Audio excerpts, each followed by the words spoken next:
La vidéo qui suit a pour but de vous montrer qu'on peut insérer des widgets GeoGebra dans un notebook. Donc, par exemple, ça c'est un exemple de note de cours que je pourrais avoir sur les propriétés des fonctions. Bon, la fonction quadratique avec un graphique avec une image fixe. Donc, par exemple, moi, je voudrais que ce graphique-là soit un peu plus dynamique. Ce que je peux faire, je vais vous montrer la prochaine page. Donc, je pourrais avoir tout simplement mis la même théorie, mais avec un widget GeoGebra qui serait à ce moment-là dynamique, que l'élève pourrait jouer après. Il pourrait aller placer, par exemple, les axes de symétrie, aller placer les mots aux bons endroits.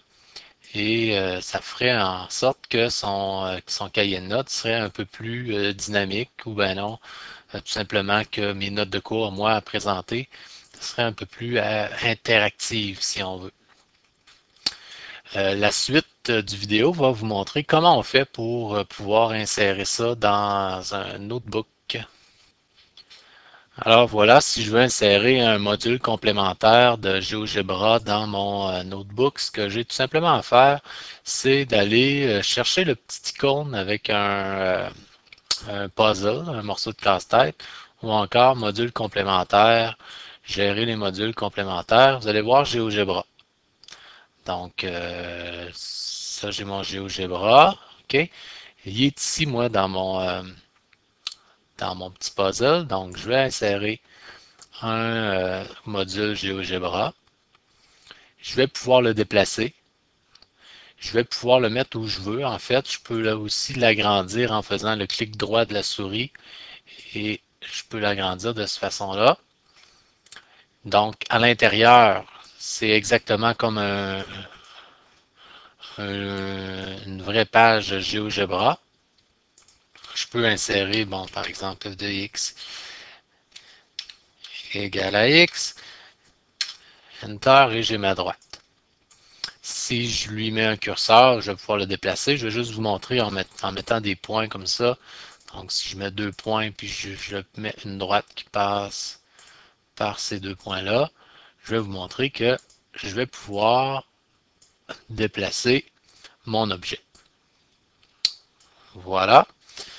C'est certain qu'il y a un petit peu moins de fonctionnalité que le vrai GeoGebra, mais ça peut amplement faire le travail, là, dépendamment de ce qu'on veut faire, avec. Et je vous invite à aller voir un peu les boutons, les différents boutons, les options qui sont ici. Et par après, ben, vous pouvez le glisser comme vous voulez. Donc voilà, c'est pas plus compliqué que ça si je veux insérer un GeoGebra dans un notebook. Je peux aussi insérer un GeoGebra déjà existant que j'ai fait moi-même ou même un GeoGebra que quelqu'un d'autre aurait fait et qui aurait mis disponible sur GeoGebra Tube. Donc, ce que je vais faire, je vais aller chercher mon petit puzzle. Moi, je vais le prendre ici là, dans la barre d'outils latérales, si on veut. Donc, et si je clique dessus ici, donc là, je peux insérer un GeoGebra vierge si on veut. Sinon, je peux faire une recherche et là, vous voyez qu'il y en a déjà quelques-uns qui sont disponibles. Mais si j'en veux un en particulier, par exemple, que moi, j'aurais créé, donc je vais écrire mon nom, je vais chercher et je vais pouvoir insérer celui-là, par exemple.